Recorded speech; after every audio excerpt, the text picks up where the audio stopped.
This is Max and Mia podcast. Hey everyone, welcome back to another episode of Max and Mia. Hi there. We're so glad you're here with us today. Whether you're joining us for the first time or you've been following along since the beginning, we really appreciate you tuning in. Absolutely. Your support means the world to us. And hey, if you're enjoying what we do here, don't forget to hit that like button. Yeah, and if you haven't already, make sure to subscribe so you never miss an episode. Trust me, you won't want to miss what we've got planned today. All right then, let's dive right in. So today we'll be listening to typical everyday conversations. That's right. These are real-life scenarios that I'm sure many of you have experienced yourselves. Our first situation is one that happens all the time. Two friends trying to decide what movie or series to watch for the evening. And of course, there's some debate about the genre. Oh, come on. Who hasn't been there, right? You're sitting on the couch, remote in hand, scrolling endlessly through Netflix or whatever platform you're using. And then the debate begins. One person wants action, the other wants comedy. Someone suggests a documentary. Exactly. So, let's listen to Jake and Sophie as they figure out what to watch tonight. Pay attention to how they negotiate and express their preferences. All right, so what are we watching tonight? I don't know. You pick something. I'm fine with whatever. Oh, don't give me that. Last time I picked, you complained the whole way through. That's because you chose that 3-hour war movie. I nearly fell asleep halfway through. It was a masterpiece. The cinematography alone was worth it. Sure, if you're into watching explosions for 3 hours straight. How about we watch something lighter tonight? Maybe a romantic comedy? A rom-com? Really? We watched one just last week. That was 2 weeks ago, actually. And besides, what's wrong with a good love story? They're fun and easy to watch. They're so predictable, though. Guy meets girl, they fall in love, something goes wrong, they get back together, the end. Well, action movies aren't exactly unpredictable either. Bad guy shows up, good guy fights him, good guy wins, boom, done. Okay, fair point. But at least there's excitement. Car chases, fight scenes, explosions. You and your explosions. Not everything needs to blow up to be entertaining, you know? All right. What if we meet in the middle? How about a thriller? They've got suspense, mystery, and they keep you on the edge of your seat. I suppose that could work, but nothing too scary, okay? I don't want to have nightmares tonight. Deal. No horror elements, just good old-fashioned suspense. Wait, what about that new series everyone's been talking about? The detective one. Oh, you mean Dark Waters? I've heard good things about it, but isn't it kind of slow-paced? Slow-paced doesn't mean boring. It's supposed to be really well written with great character development. True, but we'd be committing to a whole series. That's like 8 episodes. What if we don't like it? Then we stop watching it. We're not signing a contract here, Jake. Good point. But what if we get hooked? We'll end up binge-watching until 3 in the morning, and I've got work tomorrow. You always say that, and yet somehow you're always the one suggesting just one more episode. That's different. That only happens when the show is actually good. Look, how about this? We watch the first episode of Dark Waters. If we're not into it after 30 minutes, we switch to something else. Sound fair? I guess that works. But if it's boring, I'm picking the next thing, and I'm going for that new action movie with the car racing. Fine. But you have to give the series a real chance. No checking your phone or complaining every 5 minutes. All right, you've got yourself a deal. Pass me the remote. Here you go. Let me grab some popcorn first, though. Good idea. Can you bring some of those nachos, too? Already on it. This better be worth it. Hey, I'm hoping the same thing. At least we finally agreed on something. That's a miracle in itself. Now, hurry up and find it before I change my mind. That sounded so familiar. The never-ending debate about what to watch. Right? I loved how they both had such strong opinions, but in the end, they found a compromise. That's the key, isn't it? Being willing to meet halfway. Otherwise, you'd spend the whole evening arguing instead of actually watching anything. Exactly. Now, let's move on to our next scenario, which takes us from the living room to the workplace. This one's about preparing an important presentation with a colleague. You know, rehearsing the key points, making sure everything flows smoothly. Oh, I think anyone who's ever worked in an office can relate to this. There's always that nervous energy before a big presentation, right? Absolutely. And when you're doing it with a partner, you need to coordinate, make sure you're on the same page, figure out who's saying what. It can get pretty stressful, but it's also a great opportunity to see how people work under pressure. So let's listen to Emma and David as they prepare for their presentation to the company's board of directors. Notice how they support each other while also giving honest feedback. Okay, David, shall we run through this one more time? The presentation's tomorrow morning, and I want to make sure we've got everything down. Yeah, good idea. I'm still a bit nervous about the section on budget projections. Do you think we have enough data to back it up? We should be fine. We've got the charts, the quarterly reports, and those case studies from similar projects. That's pretty solid evidence. True, but you know how Mr. Peterson can be. He always asks those tricky questions that catch you off guard. Don't worry about Peterson. If he asks something we haven't covered, we'll handle it together. That's why we're a team, remember? You're right. Okay, let me start from the beginning. So I'll open with the introduction and the project overview, which should take about 3 minutes. Perfect. And while you're doing that, I'll advance the slides. Then I'll jump in with the market analysis section. Sounds good. But maybe we should switch that around. The market analysis might work better as an opener. It sets the context for everything else. I see what you mean. It would grab their attention right away with those impressive growth figures. Exactly. Then we move into the project overview, and it all makes more sense. All right, let's try it that way. So I'll start with the market analysis, and you follow with the project overview. Great. Now, about the timeline section, I'm planning to spend about 5 minutes on it. Is that too long? Maybe just a touch. We've only got 20 minutes total, and we still need to cover implementation strategies and the Q&A at the end. You're right. I'll trim it down to 3 minutes. I can cut out some of the minor milestones and focus on the major phases. That works. And speaking of implementation, I've been thinking about adding a slide showing potential risks and our mitigation strategies. Oh, that's smart. It shows we've thought things through. The board loves seeing that we've anticipated problems. I'll put that together tonight and send it to you for feedback. Sounds like a plan.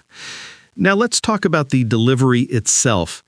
Are we going to stand or sit? I think we should stand. It's more engaging, and it shows confidence. Agreed. And we should probably move around a bit, not just stand in one spot like statues.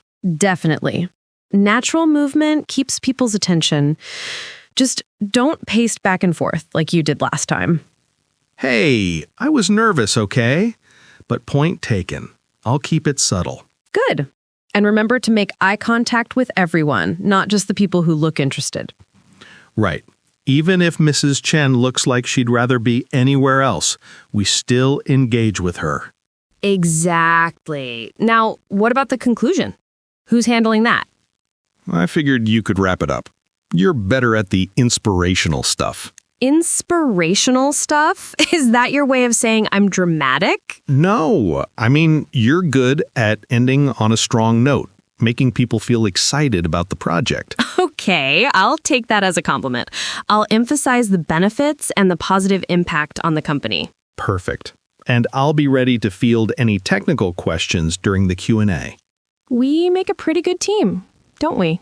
We really do. All right, let's run through the whole thing one more time with the timing. From the top. And David, try to slow down a bit. You tend to speed up when you're nervous.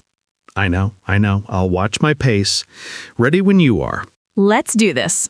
Good afternoon, board members. Today we're excited to present our proposal for...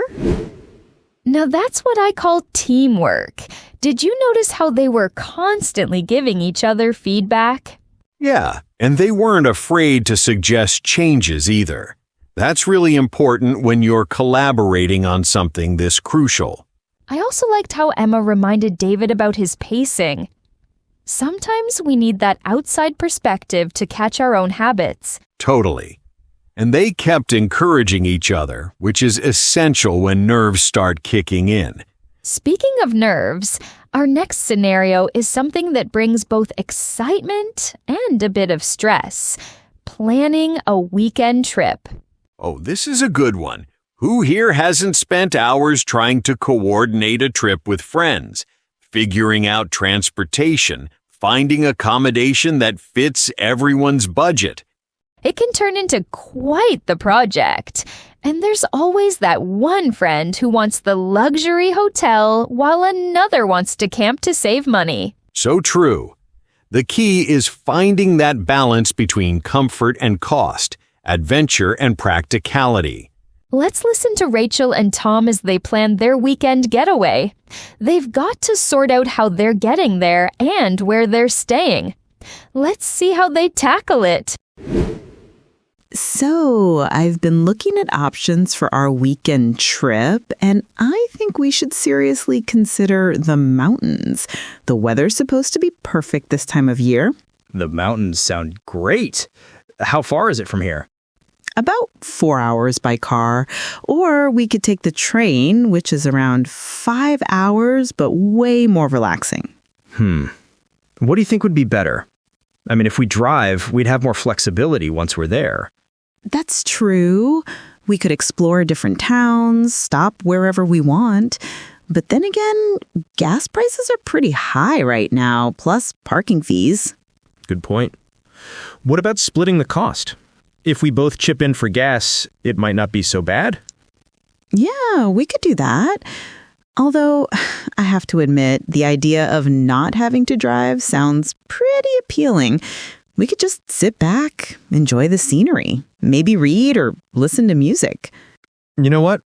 I'm leaning toward the train too. It's more environmentally friendly as well. Okay, train it is. Now let's talk accommodation. I found this really charming bed and breakfast right in the heart of the village. How much are we talking? It's about $120 per night, but that includes breakfast, and the reviews are fantastic. That's not too bad, actually. But wait, is that per person or for the room? Per room. So if we split it, that's $60 each per night. Oh, that's definitely reasonable. What's the place like? It's this cute little cottage-style building with mountain views. They've got a fireplace in the common area, and apparently the owner makes homemade jam. Homemade jam? You had me at homemade jam. But seriously, it sounds cozy. What about location? Is it close to the hiking trails? Really close. There's a trail that starts literally 5 minutes from the front door. And the village center is just a short walk away. Perfect. What else is nearby? Any restaurants or cafes? There are several. I saw this Italian place that looked amazing, and there's a local brewery that's supposed to be really popular. Let's do it then. What time should we leave on Friday? How about the noon train? That way we're not waking up super early, and we'd arrive around 5. Plenty of time to settle in and grab dinner. Sounds perfect. And coming back on Sunday evening? Yeah, there's a 6 o'clock train that gets us home by 11. Not too late for work on Monday. Ideal. Okay, I'm getting excited about this. Should we make a packing list? Definitely. We'll need hiking boots, comfortable clothes, maybe a light jacket for the evenings since it can get chilly in the mountains. Don't forget swimwear if we're kayaking, and a good camera. Those views are going to be incredible. Oh, absolutely. I'm already picturing the photos. This is going to be such a great trip. I think so too. Thanks for doing all this research, by the way. You've found some really good options. No problem. I'm just glad we're finally making this happen. We've been talking about a getaway for months. Better late than never, right? All right, let's book everything before we change our minds. Deal. I'll handle the bed and breakfast. You grab the train tickets. On it. This weekend can't come soon enough. I love how organized they were. They covered everything. Transportation, budget, activities. That's how you plan a successful trip. Right? And they were both flexible, willing to consider different options. That's crucial when you're traveling with someone else. Definitely. The worst trips happen when people don't communicate properly beforehand. So true. Now, our final scenario today is quite different. It's a bit more serious, but super important. We're talking about reporting a lost or stolen credit card to the bank. This is something nobody wants to deal with. But it happens more often than you'd think. Exactly. Whether your wallet gets pickpocketed, you leave your card at a restaurant, or it simply falls out of your pocket, it's a stressful situation. And knowing how to handle it quickly and efficiently can save you from a lot of headaches and potential financial trouble. In this conversation, you'll hear Lisa calling her bank to report her missing card. Pay attention to the information they ask for and the steps they take to protect her account. Good afternoon. You've reached First National Bank Customer Service. My name is Michael. How may I help you today? Hi, Michael. I need to report my credit card is lost. I can't find it anywhere, and I'm worried someone might use it. I understand your concern, and I'm here to help you. Let's get this sorted out right away. Can I have your full name, please? Yes, it's Lisa Chen. Chen. Thank you, Lisa. And can you provide me with your date of birth for verification purposes? Sure, it's March 15th, 1992. Perfect. Now, can you tell me the last 4 digits of the card number you're reporting as lost? I think it ends in 7834. Let me double check my records. Yes, 7834. Great, I've located your account. Just to confirm, this is the Platinum Rewards card, correct? Yes, that's the one. All right. When did you last have the card in your possession? I used it yesterday evening at a restaurant. I remember paying the bill, but after that, I'm not sure what happened to it. I might have left it there or dropped it somewhere. Okay. Have you noticed any unauthorized transactions on your account since then? I checked my app this morning and everything looked normal. The last charge was from that restaurant. That's good to hear. I'm going to cancel this card immediately to prevent any unauthorized use. You won't be able to use it for any further transactions. Yes, please do that. I'd rather be safe than sorry. Absolutely. That's the right approach. I've now deactivated your card. Is there any chance you might find it later? Honestly, I'm not sure. I've looked everywhere. My apartment, my car, my bag. I even called the restaurant, but they said they didn't find anything. I see. Well, just so you know, even if you do find it later, this card won't work anymore since we've canceled it. That's fine. I understand. Now, we'll need to issue you a replacement card. Would you like it sent to your home address on file? What address do you have? We have 456 Maple Street, apartment 12B. Yes, that's correct. How long will it take to arrive? Standard delivery takes 5 to 7 business days. However, we do offer expedited shipping for a fee of $15, which would get it to you within 2 business days. I think I'll go with the expedited option. I need a card for some upcoming purchases. Not a problem. I'll arrange that for you. The fee will appear on your next statement. That's fine. Will my new card have the same number? No, you'll receive a new card number for security reasons. However, your account number remains the same, so all your reward points and benefits will transfer automatically. Oh, good. I've accumulated quite a few points. What about my automatic payments? I have several bills set up. That's an important question. You'll need to update your card information with any merchants or services that charge you automatically. We can't transfer those over for security purposes. Okay, I'll make a list and contact them once I receive the new card. Excellent. Is there anything else I can help you with today, Lisa? Actually, yes. Should I file a police report or anything like that? If you believe the card was stolen rather than simply lost, filing a police report is a good idea. It provides additional documentation. However, for our purposes, what we've done today is sufficient to protect your account. All right. Thank you so much for your help, Michael. You've made this a lot less stressful. You're very welcome, Lisa. Remember, keep an eye on your account over the next few days, and if you notice anything unusual, give us a call immediately. I will. Thanks again. Have a great day, and your new card should arrive soon. And that wraps up our everyday conversations for today. We covered quite a range, didn't we? From the lighthearted debate about movies to the more practical situations like planning trips and handling banking issues. The beauty of these conversations is that they're all things you might encounter in real life. Practicing with scenarios like these can really boost your confidence. Absolutely.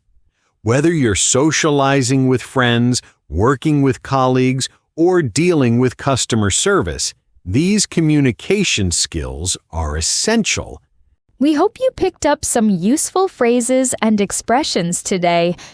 Remember, the key to natural conversation is being flexible and really listening to the other person. Exactly. And don't be afraid to ask questions, clarify things, or even disagree politely. That's all part of healthy communication. Before we go, don't forget to hit that like button if you enjoyed today's episode. And subscribe so you don't miss our future episodes. We've got plenty more exciting content coming your way. Feel free to leave a comment letting us know which scenario was your favorite, or if there are other everyday situations you'd like us to cover. We love hearing from you guys. Your feedback helps us create better content. Thanks so much for listening, everyone. Until next time, keep practicing and keep learning. Bye, everyone. See you soon.